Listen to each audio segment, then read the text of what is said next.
A cruz era pra mim, o prego era pra mim, a lança que cravaram em seu corpo era pra mim.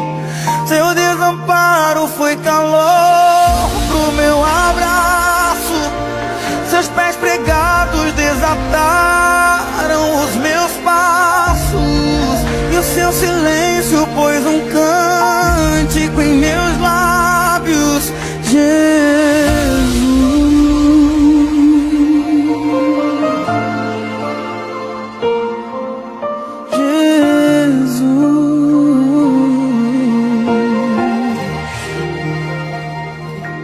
A sua dor trouxe alívio, sua angústia trouxe paz, sua ferida trouxe cura, seu desfazer me refaz.